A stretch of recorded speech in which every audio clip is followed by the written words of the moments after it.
Sana po ay nasa mabuti po kayong kalagayan. Kung bago pa lang po kayo sa aking channel, paki-subscribe naman po. Pakisuporta po sila KB Official, Cabinses Family,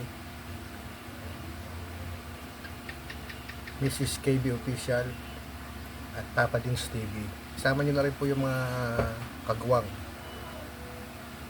saka po yung mga kapatid kong reactor na hindi ko na po iisa-isahin sila. Pakisupport naman po sila Rins NCTV, Kuya A Vlog 04, Bernarin OFW Kuwait, Melly K Vlog, Pretty Mind 143, LB OFW Abu Dhabi, Nana Channel, Nika Marie Y4L.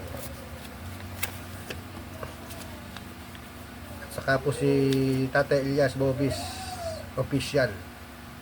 Sama na rin po natin sila Amelito Pontilla Vlog, Wonders of Ellie, Manny Sibilyar. Makisupport naman po sa mga binanggit ko. Panibagong araw, panibagong reaction po tayo. Reaksyonan lang po natin yung live ni Sir Anime about dun sa sinabi ni MK hindi okay daw na lumipat lang daw ng kwarto. Ito lang po yung aking sinasabi na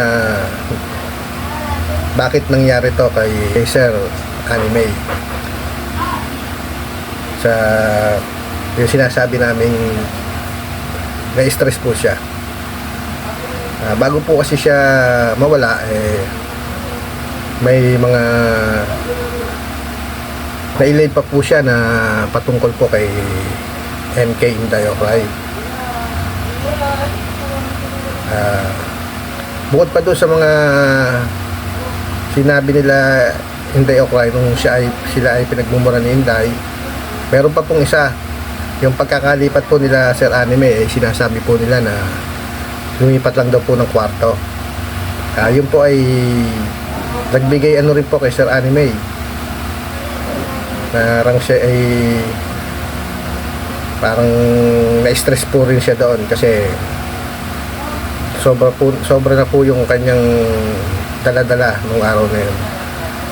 At pati ba dun sa paglipat nila ay binigyan pa po ng masamang siguro naman po dahilan. Yung aming bagong tahanan. Para sa So, inaano-ano pa po siya. Panoorin po natin yung vlog po ng ating idolo na si Sir Anime. Panoorin po natin. Anak ng tete. Para saan? Para saan? Para kung ng mga viewers ko. Tama, hindi. Para saan? Dahil ko kailangan buyuin ng mga viewers ko. Hindi mo naman ako katulad. Lagi kala mo kasi tama ka. Yun ang totoo, mamimili. Kala mo lagi kang tama. Sa gabi, ano sabi ko? About mamanalisa ang taong gala. Ang sabi ko, nagalit ka. Pero ang sabi mo dito sa live mo, inaway mo. Yun ang pagkakasabi ko, inaway mo. May sinabi ba ako na inaway niya si Taong Galad, si Ma'am Analinsa? Ang sabi ko, nagalit ka at umalis ka sa GC. Tama, umalis ka sa GC, hindi ka sinipa. Tama? Kasi nasabi ko sinipa, may pinasipa ka dun sa GC ng OFW. Yun yung sinasabi ko sinipa, pero hindi ko sinipa. Hindi kita sinipa. Pero bakit ka nga ba umalis sa GC? Ay di ba galit na galit ka kay Taong Gala at kay Ma'am Annalisa? Kasi hindi sila sumunod doon sa sinasabi yung sinasabi mo kanina na pinagtitingan natin. Pasensya na mga kalingap, mga ka-business, mga papi, hindi muna ako pagbabasa ng mga comments. At mawawala sa isip ko yung mga pinagsasabi ni Ma'am MK For the content lang daw. Ito ko aking ginawa yung pagbira sa kanya.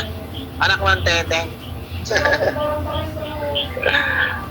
Bibirahin ko siya for the content. Lilipat ako ng bahay na magkano ang ginastos dito. sa tulong ng mga anime angels at ni Ma'am Nerissa.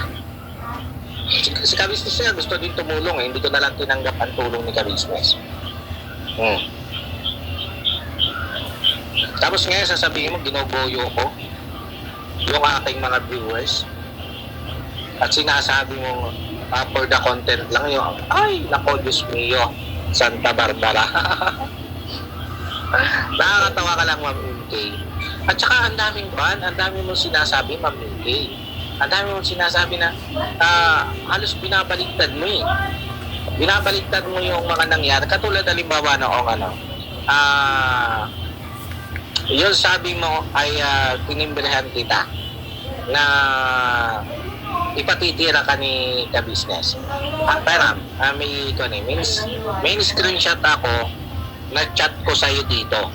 At totoo na nag-meeting kami nila Kabisnes at doon ko yung narinig na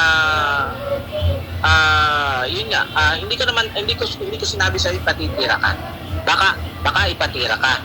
Kasi nalaman ni Kabisnes na sinasabi mo na ikaw ay at si Kabisnes ay may gusto sa'yo. Tama? Sinabi mo yan sa akin eh. Ngayon, nung marinig ko kay Kabisnes na sabi kasi sa akin ni sabi kasi ni Kabisnes sa akin, wait lang, saan ba nakikita ang photos dito? Yan. Sabi kasi sa akin ni Kabisnes, anime. Kung sakali ba na pa-reactionan ko si Ma'am si MK, hindi ka naman tinatawag na Ma'am yata ang tawag sa inyo. Sabi niya, kung sakali ba na pa-reactionan ko si Ma'am MK, ay magagalit ka ba? Sabi ko, hindi po. Kasi nag-react lang naman kami kay Junjun lang kami lahat halos ng mga reactor. Nag-react lang kami sa ginawa ni Junjun na pagre-reaction kay Ma'am MK. Kasi nung panahon yun, hinahangad pa namin na magkaayos kayo ni Kabisnes. Kaya nung sumingit si Junjun na mas lalo mong ikinagalit, doon namin ni-reaction na si Junjun. At ang sabi namin doon kay Junjun ay yung mga pinuna namin yung pagre-reaction niya. Kasi nga inaayos pa namin eh. At andyan si Ma'am Fleurs. Isa yan sa nag-aayos. Diba? At ang ginawa ko nga pag-aayos pa doon ang ginagawa ko, sinasang-ayunan kita doon sa mga sinasabi mo para huwag kang magalit kasi alam ko na pag ikaw ay tawag doon, yung kinontra ko, magagalit ka sa akin, mawawala ng saysay. Ang ginagawa ko, pagsusubok kong maayos na kayo. Kaya puro oo ako ng oo sa'yo. Sige, oo ng oo. Para huwag kang magalit. Para huwag kang huwag kang mag-hysterical. At makuha kita na magkasundo kayo ni Kabisnes. Ganon din si Ma'am Fleurs. Di ba? Ngayon, sa live ko, sinasaway namin si Junjun. Na wag na, tama na Junjun. Kasi kaya kami nananaway ng ganon. Ay kasi nga ayaw na namin lumaki yung gulo. Ayaw na namin lumaki yung gulo at ang gusto nga namin ay magkaayos pa kayo ni Kabisnes. Ngayon dahil nga doon sa pagre-reaction ni Junjun ay mas lalo ka nagalit, pinuna namin sa aming reaction si Junjun. Kaming lahat ng mga reactors. Dahil para sa amin mali yung ginawa ni Junjun. Kasi dahil doon sa ginawa ni Junjun na pagre-reaction ay mas nagalit ka at nawala ng pag-asa na magkaayos pa kayo ni Kabisnes. Ngayon tanggap ni Junjun yun, puna namin yun. Natanggap ni Junjun yun. Hanggang ngayon niya, magkakaroon kami. Chat kami ni Junjun eh. Inamin ko din kay Junjun na napagkamalaan ko siya sino nga yan? Si Pepe. Yun ang babasahin si Pepe. Inamin ko din yan kay Junjun. Sabi ko nga sa kanya, Junjun, kala ko nga ikaw si Pepe. Hindi pala. Ganyan kasi ako katapat. Pag may nagawa ako, pag may nasabi ako, inaamin ko. Ngayon, about doon sa sinasabi mo na at tinimbrihan kita, hindi kita tinimbrihan doon. Nag-alala lang ako, dahil baka ito si ka-business, bumira agad ng pagpapareaction. Alam ko naman na maaari si Junjun ang pag-reaction niya nun eh. Yung patungkol nga doon sa sinasabi mo na may gusto sa'yo si ka-business. Nag-alala ako doon na pag nag-reaction si Junjun, baka pag-isipan mo ako na ako yung nagsabi kay ka-business. Kasi personal mong sinabi sa akin yan. Na napapaghalata mo na si ka-business ay may gusto sa'yo. Sinabi mo sa akin yan sa tawag. Huwag mo sabi, ito, baka bukas itanggi na naman ito ni Mama MK. Baligtarin na naman yan. Ngayon, dahil alam ko sinabi mo sa akin at pag nag-reaction na limbawa si Junjun o kung sino man na patungkol nga doon sa may gusto si ka-business sa'yo, baka isipin mo ako, magalit ka sa akin. Ay ayaw ko nga tayo magkasira nung panahon yun eh. Dahil nga tumatanaw ako ng utang na loob sa'yo. At ang sabi ko sa'yo doon, baka ka-reactionan. Pero ako, kung may magre-reaction sa'yo, siguradong hindi isa sa aming mga reactor. Yun ang sabi ko. Pero hindi ko klinaro doon. Nare-reactionan ka talaga. Pa ilang araw, siguro mga 4 o 5 araw. Basta lumipas ang ilang araw. Tinanong mo ako dyan, nagkausap ulit tayo. Kala ko ba pare-reactionan ako ni ka-business? Sabi ko sa iyo, hindi ko sigurado. Baka hindi. Di ba? Kasi kaya nga baka. Hindi ako sigurado. Kaya lang, sa tingin ko kasi hindi mo nauunawaan yung mga ganun salita eh. Kasi parang sa tingin ko medyo medyo sinasaway ako ni Betang. Salamat Betang at nandyan ka. Di ba?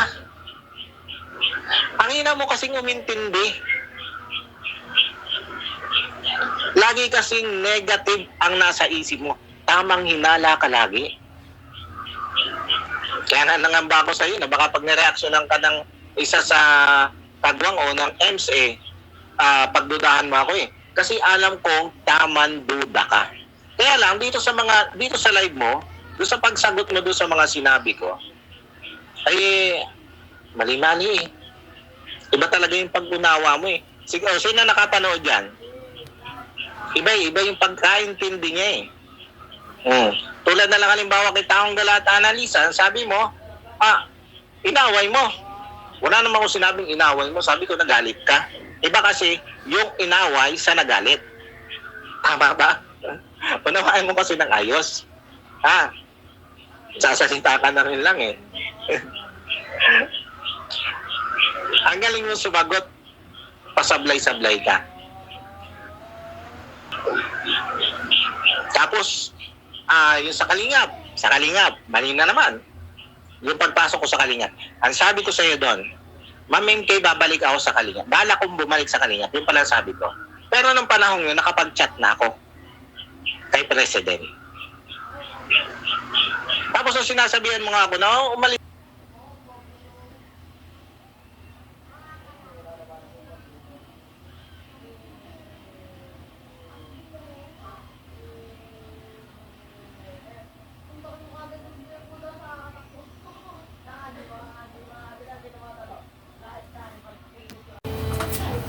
May singit lang po ako about do sa live ni Kuya Au na may pumasok na si Linda.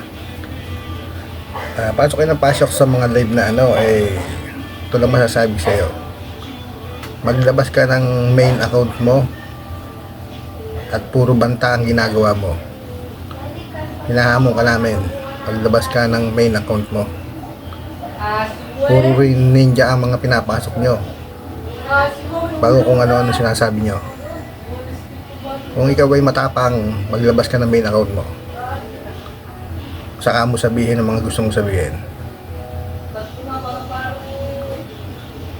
Salamat nga pala sa mga viewers natin, silent viewers at mga subscribers na walang sawang nanonood sa ating mga video. Siguro hanggang dito na lang po yung ating simpleng reaksyon para po dun sa paglilinaw lang po. Wala naman tayong ibig sabihin dito. Nilalabas lang po natin yung totoo. Salamat din po sa mga solid ka-business natin.